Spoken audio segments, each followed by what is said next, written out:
Item number, SCP-131. Object class, safe. Special containment procedures. No special safety procedures are to be taken with SCP-131-A and 131-B. They are free to travel about Site-19 so long as they do not attempt to enter any restricted areas or attempt to leave the facility. Casual contact with the subjects is permitted, but it is recommended that such contact is kept to a minimum to prevent the creatures from forming any attachment to personnel. Hourly tabs are to be kept on subjects at all times. Failure to account for their presence at these times constitutes a Level 1 lockdown. Any report of abuse or mistreatment of the subjects will result in a harsh reprimand. Description: SCP-131-A and 131-B, affectionately nicknamed the iPods by personnel, are a pair of teardrop-shaped creatures roughly 30 centimeters or 1 foot in height, with a single blue eye in the middle of their bodies. SCP-131-A is a burnt orange color, while SCP-131-B is a mustard yellow. At the base of each creature is a wheel-like protrusion which allows for locomotion, suggesting the creatures may be biomechanical in origin. The subjects can move surprisingly fast, covering over 60 meters, 200 feet, in a matter of seconds. The subjects, however, lack a braking system, which has led to some rather spectacular, if not overly amusing, mishaps involving the creatures. The subjects have also shown the ability to climb sheer surfaces, and have gotten lost in the air vents on more than one occasion. Subjects seem to have the intelligence of common house cats and are insatiably curious. Most of the time, they simply roll around the facility observing personnel work and catching peeks at other safe-class SCPs. The subjects seem to have the ability to communicate with each other via an untranslatable high-pitched babbling. The subjects have never been observed to blink, even in laboratories where they have been videotaped for over 18 consecutive hours. The subjects seem to respond well to any affection given to them and will quickly bond with the giver of said affection, much in the same way a puppy bonds to a human being.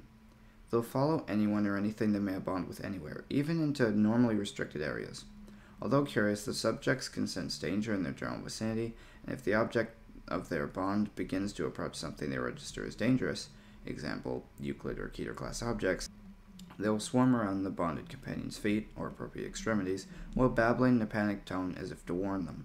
Because of the daily dangers faced by Site-19 staff in dealing with Euclid and Keter class objects, it is recommended that staff avoid making contact or bonds with the subjects, as it can pose distraction during delicate operations and experiments, and may pose a danger to the subjects themselves. See Addendum 131-1. If the subjects are ignored by their bonded target long enough, they will eventually lose interest and return to their normal activities. It should be noted the subjects require no real care or maintenance from the site staff. They do not eat, leave droppings, or even sleep. It would seem the only substance that they require is visual stimulation, although this requires further study to verify.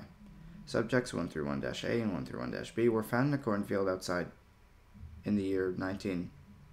They were promptly transported to Site-19 via data expunged, and were then downgraded to safe class and given free reign across the site once it became clear they were not broadcasting what they saw to any hostile foreign powers. Addendum 131-1. During an incident that took place on the subjects followed one of the cleaning staff on a routine cleaning of the container of SCP-173. After their normal attempts to warn the cleaner of the danger were ignored, the creatures rushed into the container in front of him and the other two personnel on duty. Once inside, the staff members observed the creature sitting in front of SCP-173 and watched it intently, as if aware it could only move if unobserved. The cleaners ignored the presence of the subjects and continued with their bi-weekly cleaning as per standard procedures. When the cleaning crew left, the subjects did as well, rolling backwards slowly and never taking their eyes off SCP-173. Current applications of SCP-131-A and 131-B as wardens for SCP-173 and perhaps other SCPs which require constant observation, such as SCP-689, are being considered.